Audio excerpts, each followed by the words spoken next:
Hello. என்னை பத்தி பேசிட்டு இருந்த மாதிரி இருந்துச்சு. அது அது உங்களை பத்தி ஒன்றும் இல்லை. இவளோட அண்ணன் ராஜேஷ் நேற்று திடீர்னு பைக்கில் இவளை கூட்டிட்டு போனாங்க. அதை பற்றி தான் கேட்டுட்டு இருந்தேன். ஓ, சரி சரி. என்ன சாரா, எப்படி இருக்க? ஏய், உன்கிட்ட எத்தனை வாட்டி சொல்றது என் பேரை சொல்லி என்ன கூப்பிடாதேன்னு? உன் பேர் சாரா தானே, அதுதானே கூப்பிட முடியும். இதெல்லாம் பழைய காமெடி. இதை இன்னும் சொல்லிட்டு இருக்க நீ? ஆமா, நேத்து எதுக்கு என் பின்னாடி ஃபாலோ பண்ணி வந்த? உன்கிட்ட எத்தனை வாட்டி சொல்றது?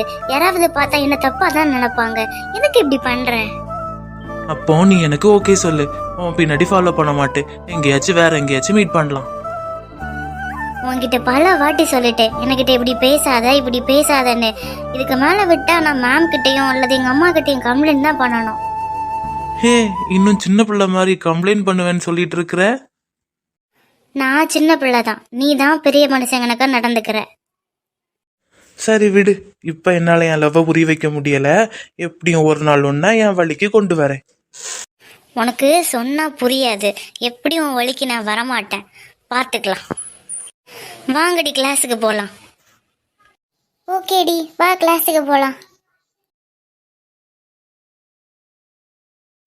எவ்வளோ காலம் ஆனாலும் இந்த பொண்ணுங்க மட்டும் இப்படிதான் இருப்பாங்க போல இருக்குது. என்ன பண்ண போறேனோ. இவ எவ்வளவுதான் திட்டுனாலும் என்னதான் பண்ணாலும் எனக்கு இவளை பார்க்காம இருக்க முடியல. இவளுக்கு புரியவும் மாட்டேங்குது.